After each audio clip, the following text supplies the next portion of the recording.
Welcome to the Ray Hanania Radio Show, brought to you by the U.S. Arab Radio Network and sponsored by Arab News, the leading English language newspaper in the Middle East at arabnews.com. I'm Ray Hanania, your host. This season, the Ray Hanania Radio Show will focus on the U.S. presidential elections, the battle between the major party candidates, including Republican Party nominee, former President Donald Trump, and Democratic Party nominee, Vice President Kamala Harris, and also the third-party contenders who could push the election into the House, Robert F. Kennedy Jr., and the Green Party's candidate, Dr. Jill Stein. Who do Arabs and Muslims support in the presidential election, and why? And what are the issues? I have two guests tonight who will help us understand the factors driving Arab and Muslim American support in the November 5, 2024 presidential election. What do Arab and Muslim Republicans expect from Trump? And what do Arab and Muslim Democrats expect from Harris? First up in segment one is Dr. Bashir Baba, a Republican and the chairman of the Arab Americans for Trump. Baba talks about why Arab and Muslim Americans should support former President Donald Trump.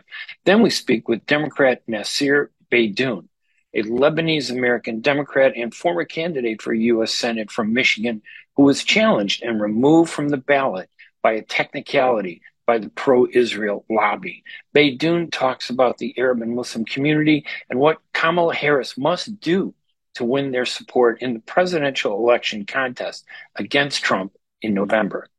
The Ray Hanania Show is broadcast live every Thursday at 5 p.m. on WNZK AM 690 radio in Michigan and rebroadcast every Monday at 5 p.m. You can get information on the audio and video podcast and to watch it online by visiting the website arabnews.com/Ray Radio Show. We will speak with our guests, Republican Dr. Bashar Baba and Democrat Nasir Beydoun, right after these messages here on the U.S. Arab Radio Network. We'll be right back right after these messages. ArabNews.com, bringing you breaking news from across the Middle East and the latest on Arabs in America. Get inside the latest headlines with expert analysis and insights at ArabNews.com. Join over 5 million Facebook fans and over 10 million monthly readers. ArabNews.com, news that matters to you. Hey, Michigan, let's think beyond the sink and learn where the water your family drinks every day comes from. Private wells and public water supplies allow homes across Michigan to draw water from different sources, like lakes, rivers, and groundwater. Tap into the facts about your home's water source and learn about your home's water quality to protect your family's health. Visit michigan.gov/care for MI drinking water. A message from the Michigan Department of Health and Human Services. Ziyad brand. Quality products from our family to yours. Ziyad Brothers Importing offers the finest quality products, including brands like Sultan, Kraft, Nestle, Hook, Rico Picon, Donna, and many more. Ask your retailer to carry these fine products because you deserve the very best. For more information, visit our website at www.ziyad.com. That's www.ziyad.com. Ziyad, quality products from our family to yours. Every Thursday in Michigan at 5 p.m., award-winning columnist and journalist Ray Hanania hosts the Ray Hanania Radio Show, presented by the U.S. Arab Radio Network on WNZK AM 690 Radio and brought to you by Arab News newspaper. This season's focus is on the U.S. presidential elections. Will it be Donald Trump, Kamala Harris, Robert F. Kennedy Jr., or Dr. Jill Stein? Veteran political analysts and elected officials will join as guests. Join us every Thursday at 5 p.m. on WNZK AM 690 Radio for the Ray Hanania Radio Show, presented by the U.S. Arab Radio Network, a special on the presidential elections. Shows are rebroadcast each Monday at 5 p.m. Get to know more about the show at ArabNews.com. And now my first guest tonight is Dr. Bashar Baba, chairman of Arab Americans for Trump, the Republican group that has been organizing meetings with key leaders of the Arab American and Muslim community around the country to listen to them and clarify and inform them about where former President Donald Trump stands on issues like Palestine, Israel, Gaza, the Middle East, and on Christian and Muslim Arabs. Dr. Baba is working closely with Dr. Mossad Bulus, whose son Michael is married to President Trump's daughter, Tiffany. Welcome to the show, Dr. Baba. Thank you so much for joining me. Thank you very much for having me. I appreciate it. Thank you. So you've been really active with Dr. Bulus, and you've been organizing meetings with Arabs and Muslims around the country in key swing states and battleground states. What has been the overall response? What response are you getting from these meetings? It's been an interesting venture, to say the least, because on one hand, you've got Arab and Muslim Americans who are enraged at the Biden-Harris administration over the complicity in killing over 40,000 Palestinians in Gaza and the injuring of over 105,000 thus far. So on one hand, they're enraged. On the other hand, we're trying to tell them that President Trump wants to see an end to the hostilities. President Trump wants to see an end to the killing of civilians, and he wants to see a peace process that would lead to a two-state solution. Now, when we say that, unfortunately, the president sometimes addresses the extreme element of the party in a manner that makes our constituency terribly uncomfortable. And so it is difficult to balance what he says versus what he would actually do. In my view, the president is intent on ending the war in Gaza, and he is intent on rebuilding the Gaza Strip or helping rebuild the Gaza Strip. And he's also intent on pursuing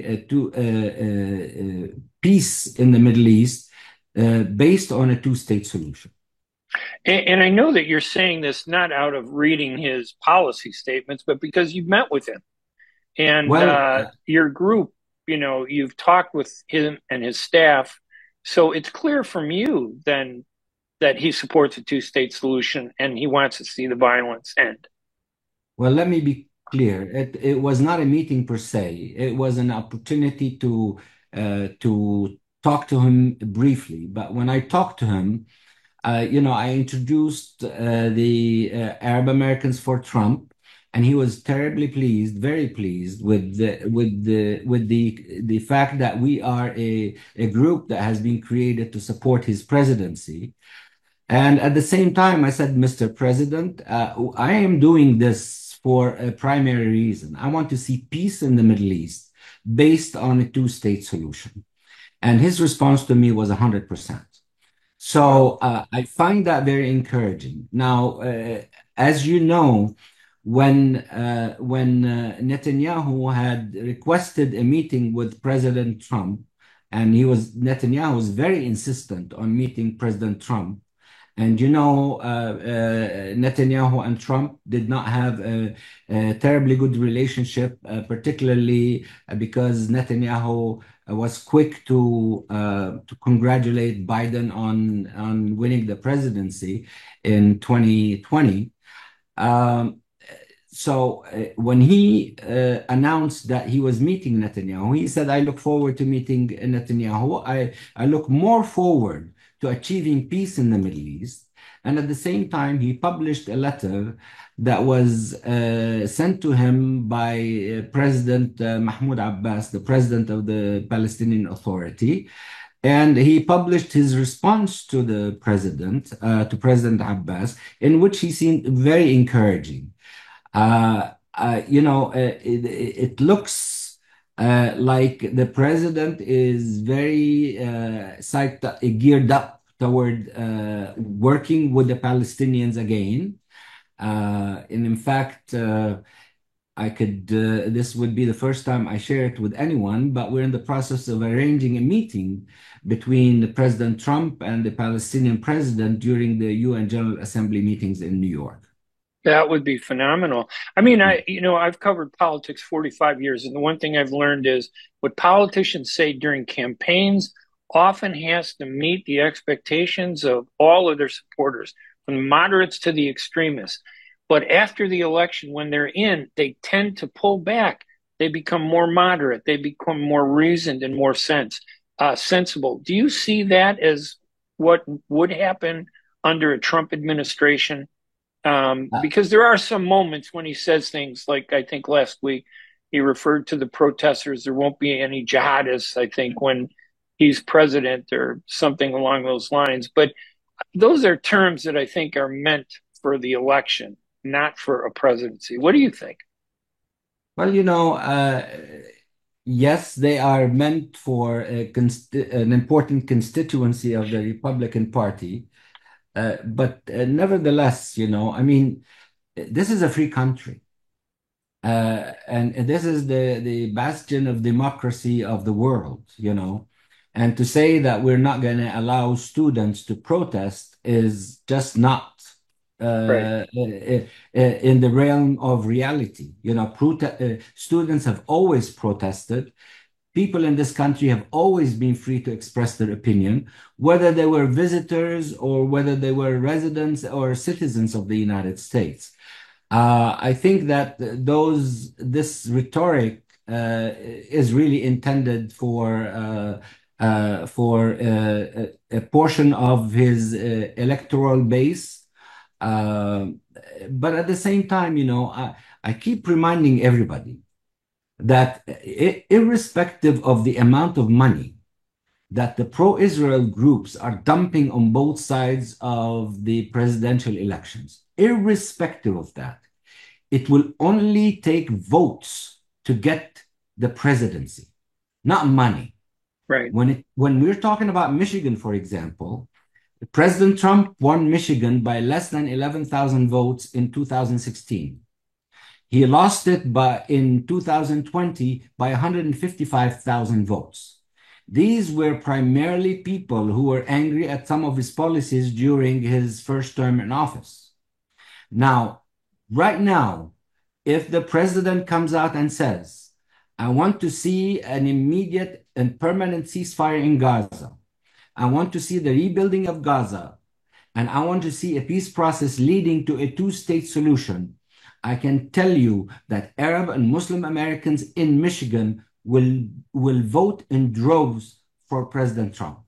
And the reason for that is because comparing the President Trump with the Biden-Harris administration is of no comparison. The Biden-Harris administration, although they've been sweet-talking the Arab and Muslim Americans, they have been the ones who have incessantly provided arms to Israel. Those arms, whether they were a bullet or a 2,000-pound bomb, have killed Palestinians in Gaza, over 40,000.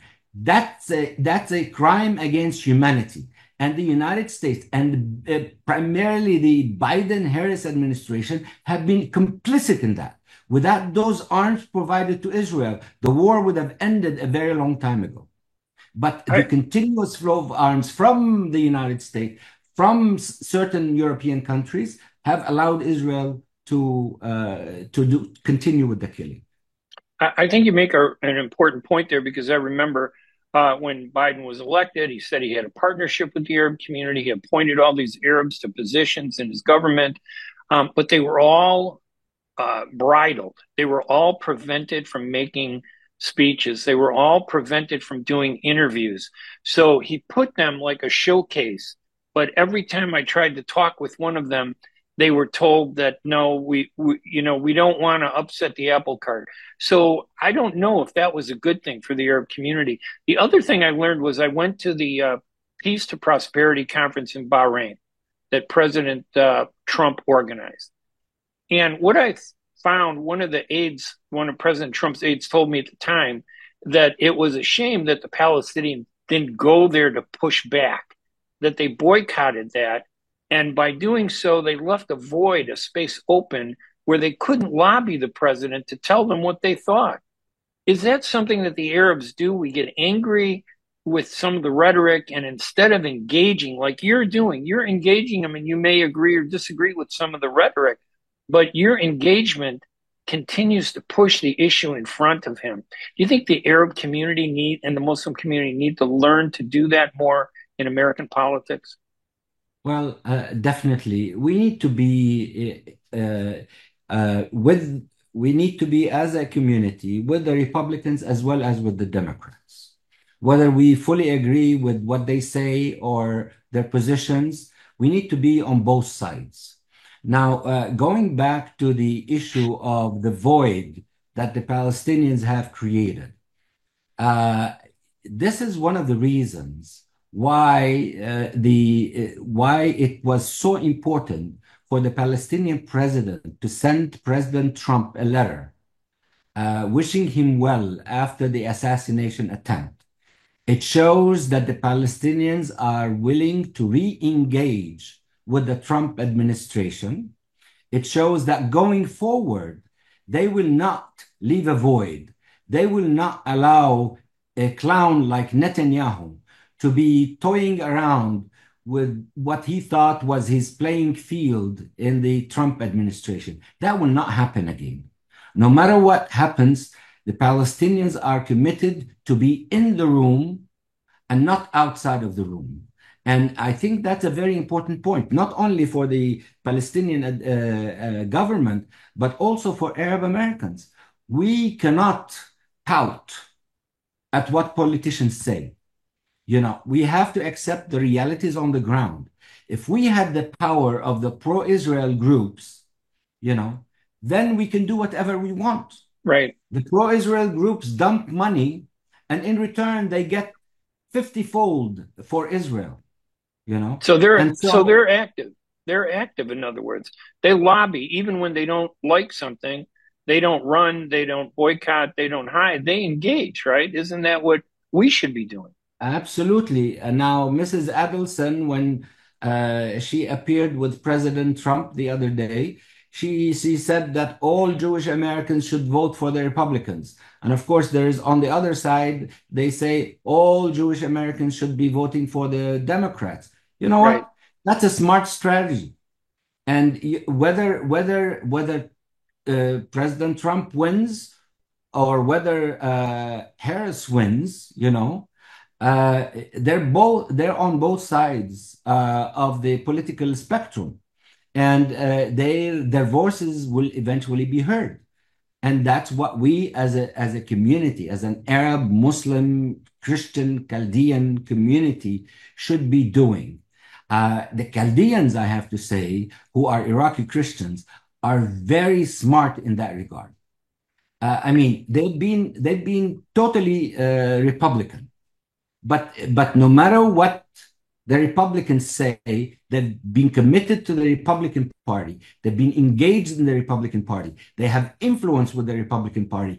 And that's the smart thing to do. Now, somebody else might want to be like that on the Democratic side, and that would be a smart thing to do. So it's not a situation where everything would be the same for everyone. No, we deal with different political realities on both the Democratic and Republican side, and we should be engaged. We should be engaged, and that's my message to the Arab and Muslim, Christian, Chaldean communities in the United States. Be engaged. Otherwise, the other side is going to be engaged and take over and do whatever they want to do with the policymakers. In other words, don't get angry. No. Get active. Correct? Exactly. Absolutely. Tell me about some of the meetings. Because you were there with Dr. Bullis or other people with you at these meetings, like Richard Grinnell, I understand, Alina Habba. Tell us about how these meetings and who's been with you. And I know you have more meetings coming up. I don't know if you can talk about some of these upcoming meetings, but whatever you can talk about it, you want to share it. I mean, what are these meetings like and who's there and what do they say to the audiences when they meet with them? Well, I mean, about 3 weeks ago, I believe we were in Michigan. Ambassador Richard Grenell was there. Alina Habba, the Arab American Iraqi lawyer, she is President Trump's lawyer in some of his cases, was there as well. Dr. Masad Boulos was there. Myself, I was there. And we met with a cross section of the Arab American and Muslim American communities. There were imams and there were bishops there. There were business leaders. There were political activists on both sides of the political spectrum. And the message has been all along, be engaged. If you are engaged and your voices are heard and your support is shown, then you will get a seat at the table and a voice to be heard. And that's the message that we have been conveying to the Arab and Muslim American communities. Now, some people, for example, got angry last week at what President Trump had said regarding the students, Right. protesters here in this country, regarding a victory for the Israelis in Gaza. He said the Israelis should have victory in Gaza, and at the same time, the killing should be stopped. You know what? The Israelis can never have a victory in Gaza. They've already lost. They lost on October 7th when their whole security system collapsed in front of the attacks of Hamas at the time. And the Israelis have never engaged in a war that has lasted 10 months with anyone. So the Israelis, no matter how the war ends in Gaza, the Israelis are the losers. Yes, the Palestinians have been decimated in 60% of all the housing units in Gaza have been destroyed. 80% of the infrastructure in Gaza has been destroyed, not to mention about the human casualties. But at the same time, the Israelis can never claim victory in Gaza because they have lost. They have lost. They've already lost from day one. And I think you've made the point that Israel's invasion of Gaza has been almost entirely funded by the United States. Three big awards from Biden, totaling almost $100 billion, have gone to fund that war. When you talk to them, even if they are angry with Trump, what do you say to them if you can't convince them to support Trump? What is the position, the worst case that they should follow? Last week, as you know, there were two announcements with regard to military aid to Israel. One of the announcements was for $3.5 billion in military sales. They call it sales. Actually, Right. it's money provided by the United States. And the other one was $20 billion of arms. Right. Now, as you know, when the Biden-Harris administration began providing military aid to Israel, they tried to hide it from the U.S. Congress by not revealing by making sure that every arms deal was below the threshold of $100 million. So they don't provide it Right. they don't provide the information to Congress. They Now, don't need the approval. they don't need the approval. They don't need to report it to Congress. Now, to Arab and Muslim Americans, I say, look at what the Biden-Harris administration has done. And there is no difference, that much difference between Biden and Harris when it comes to the issue of support for Israel. Harris has said that the support for Israel will be strong, will be unconditional, more or less, while at the same time saying, "Oh, we support the establishment of a two-state solution." So, I mean, right now, if I look at both candidates, Harris is a person who has been for the last 3.5 years part of the Biden-Harris administration that has provided tens of billions of military aid to Israel that were killing civilians in Gaza. And of course, we can't forget what's happening in the West Bank and southern Right. Lebanon. People, Right. West Bank is a powder keg right now. Israeli settlers are about to go about doing whatever they want with nobody's interference. And in South Lebanon, I mean, entire villages have been destroyed over the last 10 months. So we want to see an end to those wars. Harris is not going to bring an end to those wars. Harris has been complicit in the killing of people. And if Harris is elected, we will have another 4 years of the Biden-Harris administration with a nicer tone, meaning, yes, we care about the casualties in Gaza. They should not kill as many people in Gaza. Oh, how about women's hygiene in Gaza? Do you think women in Gaza care about hygiene when they are being killed, when their children are being killed? You know? So Harris can take her talk and shove it, as far as I'm concerned. And then just a couple more questions. I know you're on a time limit here, and I so appreciate our guest, Bashara Baba, who is with Arab Americans for Trump. Just going back to the Chaldeans, and who are non-Arab Middle Eastern people, mainly from Iraq. There are Syrians in the Chicago area, but they're like Arabs and Muslims. We're a conservative community. We believe in family values. We believe in religion. All the things that I think that the core of the Republican Party connects with us, even though sometimes the rhetoric goes to the extreme. The Republicans are a natural fit for Arab and Muslims, aren't they? And shouldn't we play a role in bringing that party back to the center that represents what our interests are? I mean, the Chaldeans, by the way, do speak Arabic, and they're from Iraq. Yes. And So, culturally, I they're mean, Arab. I Yeah, mean, culturally. they're very proud of their heritage. They still have contacts with their loved ones in Iraq. The patriarch of the Chaldean Church is based in Baghdad, so there is still that strong connection with Iraq, and of course they speak Arabic. I mean, in Michigan, it was lovely Right. meeting so many of them. And by the way, they're having a great event on September 12th in Michigan, in which they expect about 900 people to attend a major gala for the Chaldean Foundation. So the Chaldeans are really critical aspect of the Arab communities in the United States. Yes, they go by Chaldeans primarily, but I mean, I'm a Palestinian American. They are very strong, very dedicated. They are very generous when it comes to political donations. They understand that they need to be involved.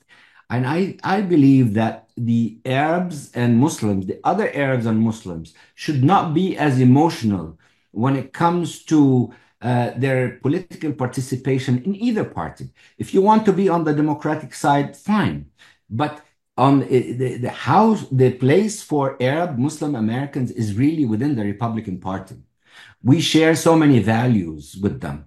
Our children are born in this country and they grow up in this country, and and we want them to have an education free of the eccentricities that are going on and that are accepted readily by the Democratic Party. I am not against anyone, but I am against imposing uh, values that are not mine on me. I don't want to have in my daughter's library books about homosexuality, explicit pictures, and so on. I do not want that, you know, and I get and it. and that's a very important issue for us on the domestic side. So I believe that we have come a long way as a community. We are a lot more engaged. I mean, the dean of our community is Jim Zogby. He's been in it for 50 years, if not more. Yes. And from the time when Jim Zogby and Ambassador Abu Rizek, Right.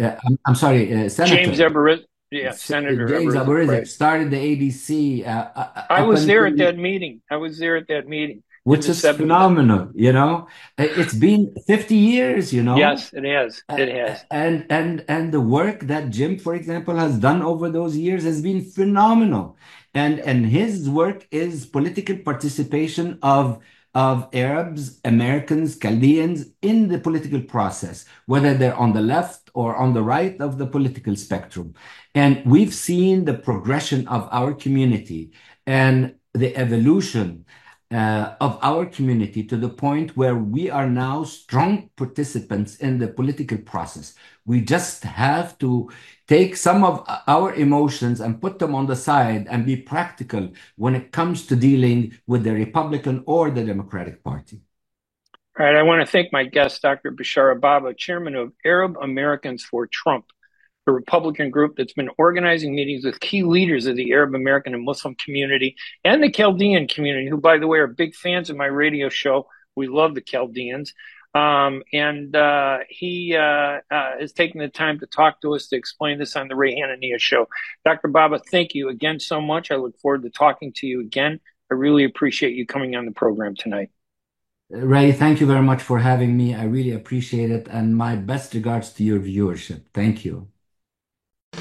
ArabNews.com, bringing you breaking news from across the Middle East and the latest on Arabs in America. Get inside the latest headlines with expert analysis and insights at ArabNews.com. Join over 5 million Facebook fans and over 10 million monthly readers. ArabNews.com, news that matters to you. Are you going to start a restaurant or grocery store soon? Do you need floor plans and designs? Call Naji Abood at 734-744-9796. Do you want to buy kitchen and restaurant equipment at discount prices? Call Naji Abood now, 734-744-9796. New Concept Products and Design, the trademark of kitchen equipment. 5% discount on all purchases of $75,000 or more. New Concept Products and Design, new location, 31185 Schoolcraft in Livonia. Learn more at www.newconceptproducts.com.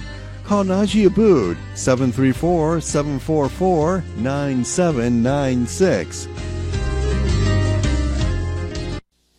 With more than 30,000 successful in vitro fertilizations, IVF Michigan is now ranked as one of America's best fertility clinics according to Newsweek magazine. IVF Michigan fertility centers are the recognized leaders in high-quality fertility care.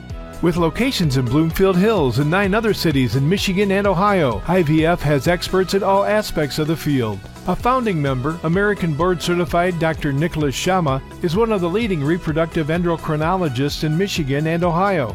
He has performed over 20,000 successful IVF cases, and it's helped thousands of couples fulfill their dreams of parenthood.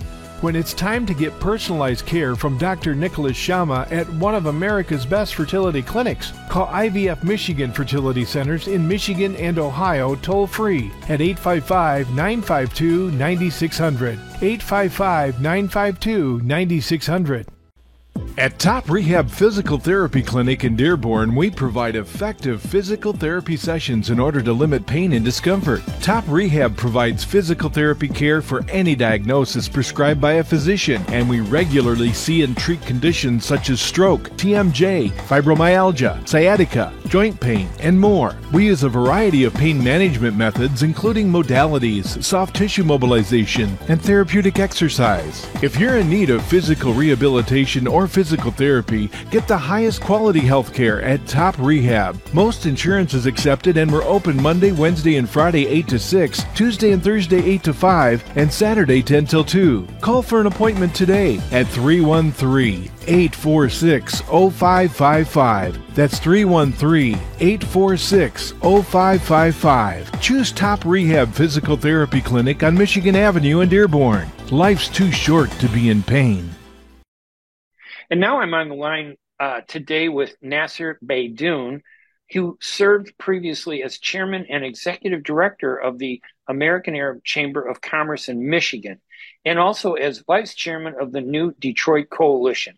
Beydoun is a longtime civil rights advocate and business leader with a proven record of building cultural and economic bridges that bring people together to create a stronger community. He was a Democratic candidate for Michigan in the U.S. Senate race this past year. Nasser, thank you so much for joining us on the radio show today. Thank you, Ray. It's a pleasure to be here. Israel's Prime Minister Benjamin Netanyahu has played a major role in the presidential election. There are people supporting Trump.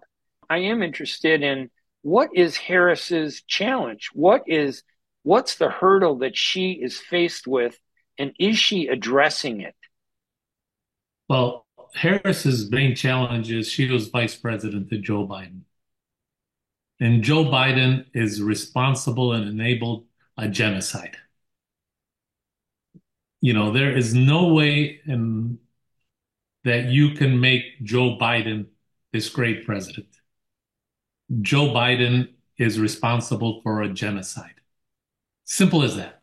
Right. He's funded it, he's supported it, he's armed it, and he's given Israel the cover that it needed to kill 40,000 men, women, and children in Gaza. And Kamala Harris was part of that administration. And to this day, other than a few kind words, she has done nothing to change how we feel about the Biden-Harris administration. Did you attend any of these meetings that they've been trying to have, that the Harris administration they've been reaching out to Arabs and Muslims all over the country? No, I wasn't invited to any of the meetings because I think I was the first one to call for Joe Biden to step down in November of last year. And it was published on Fox News. As a Democrat, as a candidate for U.S. Senate, I said that if Joe Biden was the nominee in this election, Donald Trump would be president of the United States. Obviously, Joe Biden has stepped down, and I think it had a lot to do with the pressures from you and others.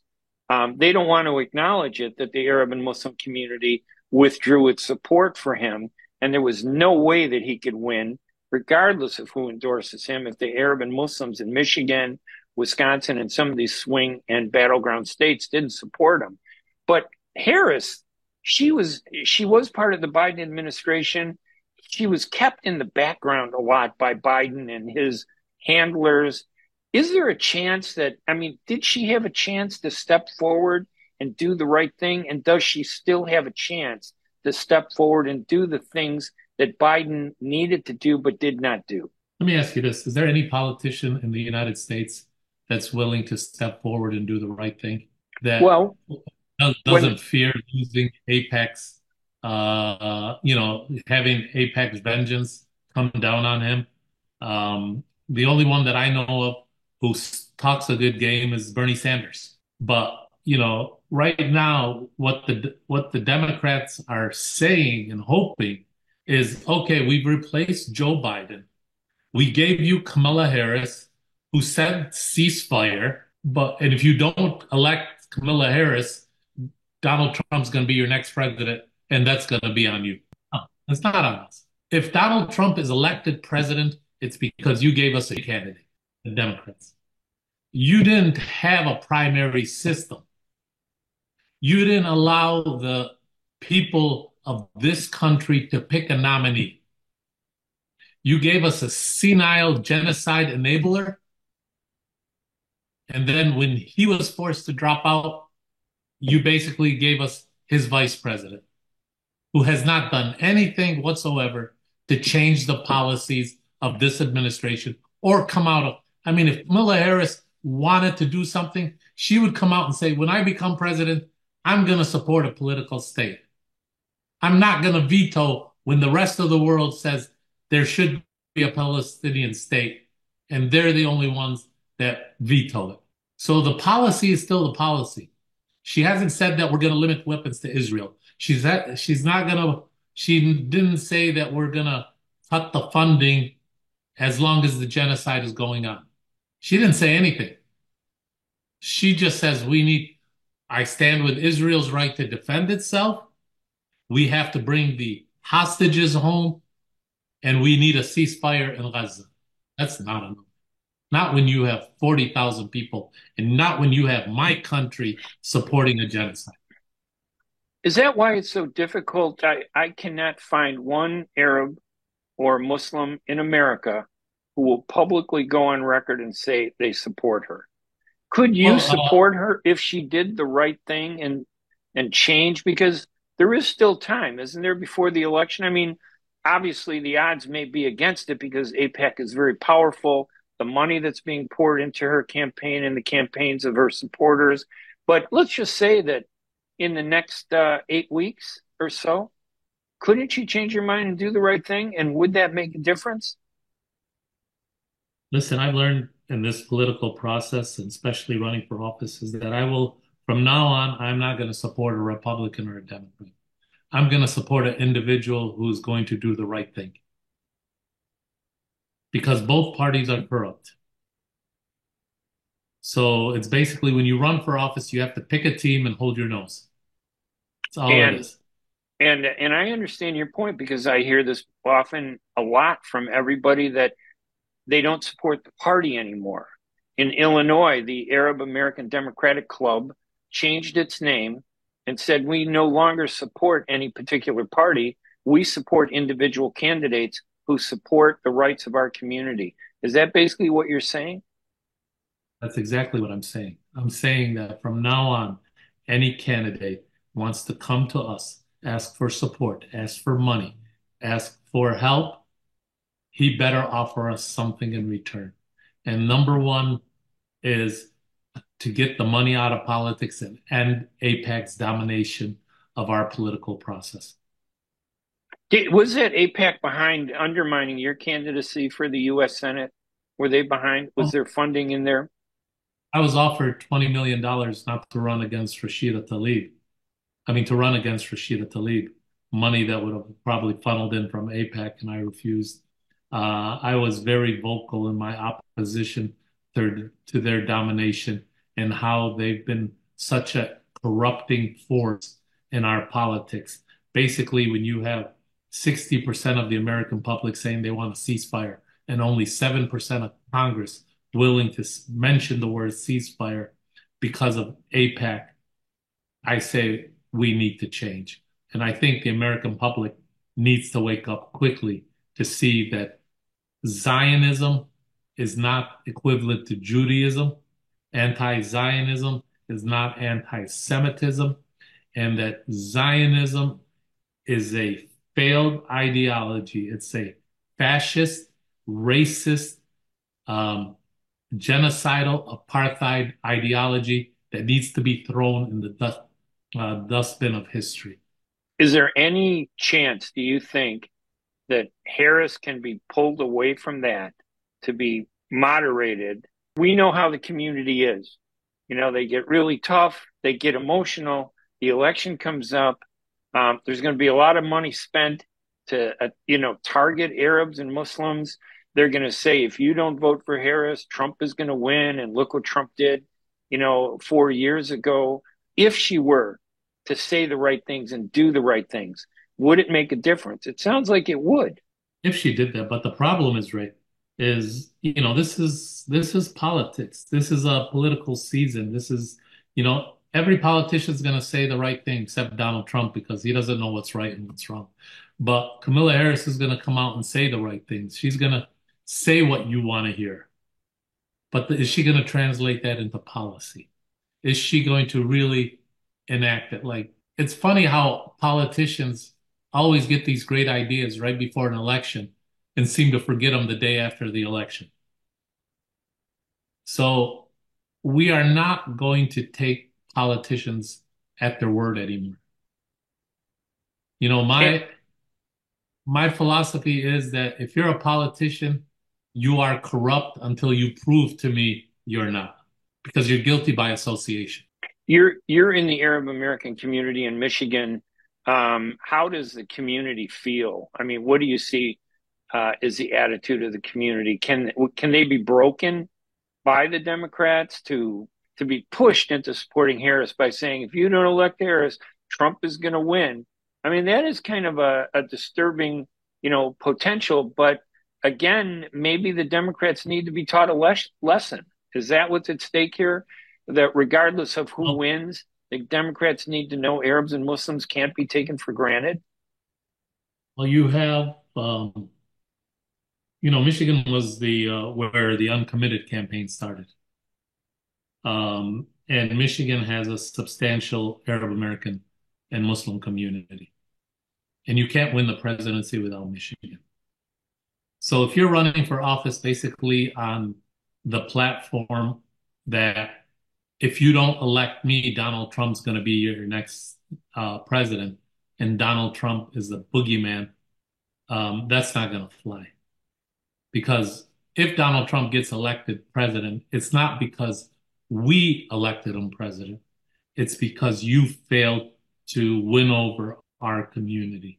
When we have 40,000 of our brothers and sisters slaughtered, if you don't give us something, we are going to punish you.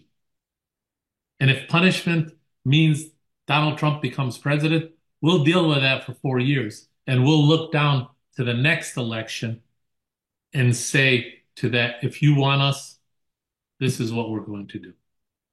This is what you have to do to win our vote.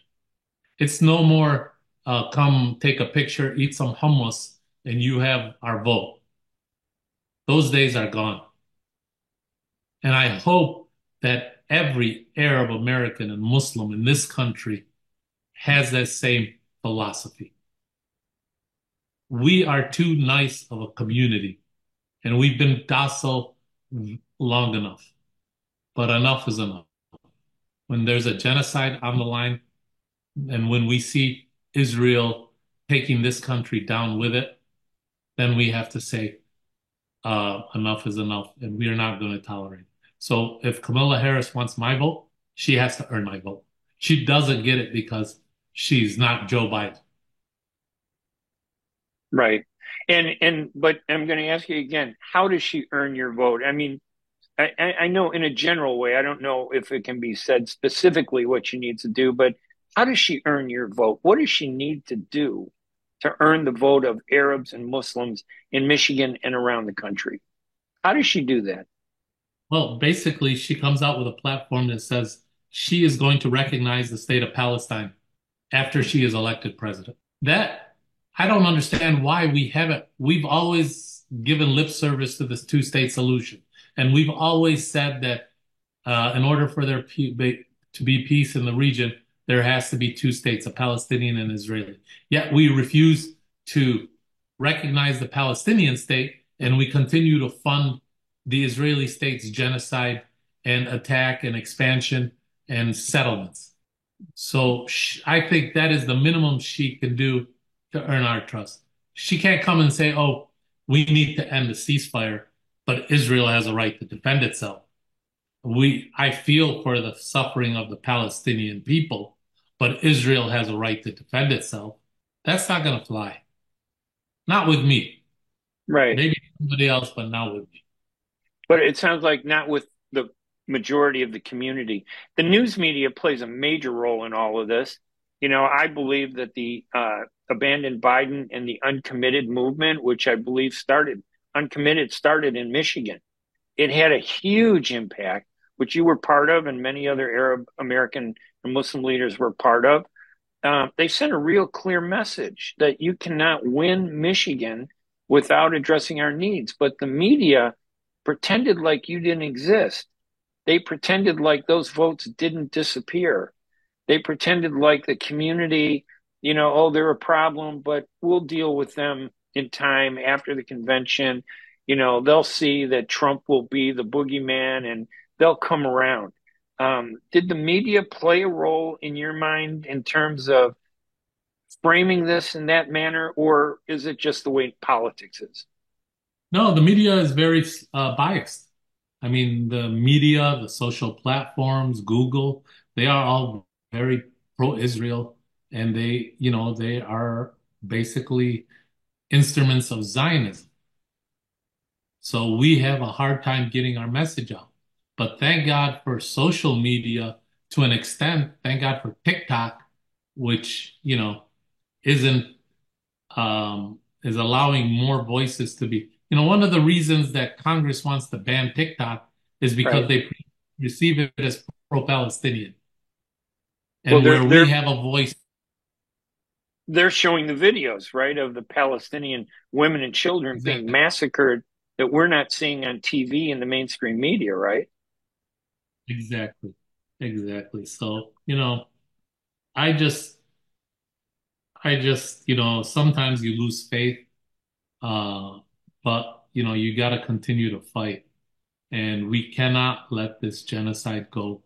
And we have a calling, and like for instance, in Michigan, AIPAC and the pro-Israel powers to be realize that the Arab and Muslim community is gaining strength politically in the state. We are probably the most represented people in, anywhere around the country as a community here in Michigan. So what did they do when I decided to run for office? They basically selected the most pro-Israel Zionist person to run against me, Alyssa Slotkin. She basically announced on day one that she was running, and the second day she raised $1.5 million. She raised over $15 million for her campaign. Her background is that she worked in the CIA and did 3 tours in Iraq. So basically, if AIPAC and the CIA had a baby, it would be Alyssa Slotkin. Because they know that if somebody like me were to get into the US Senate, all hell's going to break loose. Because they can't control me, they can't buy me, and a senator has a lot more power than a representative does. And even though they may have undermined you by using these electoral gimmicks and election laws to prevent you from running, it sounds like the Arab and Muslim community still is very strong. They have a role to play in this upcoming election. And it sounds like it's if it's not heeded, if Harris doesn't heed the needs of the Arab and Muslim community, she's not going to win. Can she win without the Arabs and Muslims in Michigan? Is that a risk they want to be willing to take? I mean, for instance, right now in this last primary, August 6th, the community basically didn't come out to vote.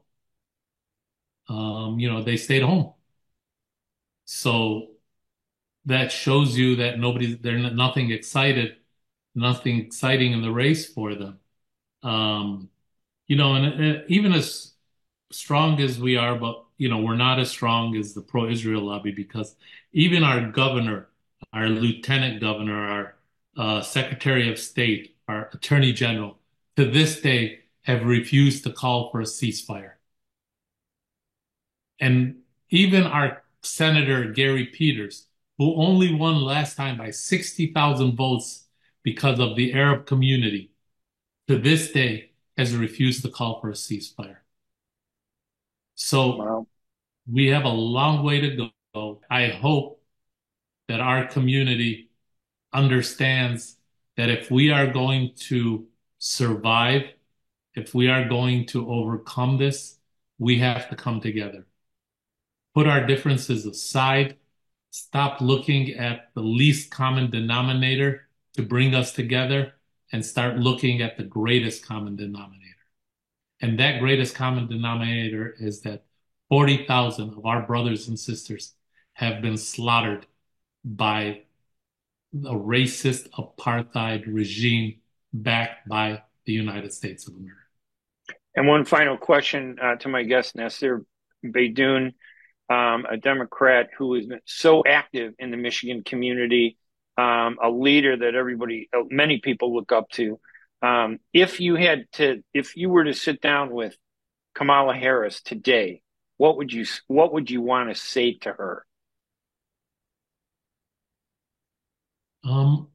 Basically, ask her a question. How are you going to earn my vote?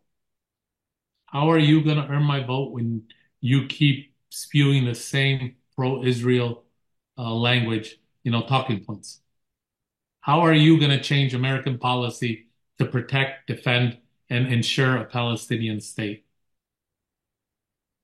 To me, Palestine is a moral issue as Sudan, as Yemen, as Africa, as Myanmar, all these places, our foreign policy needs to change.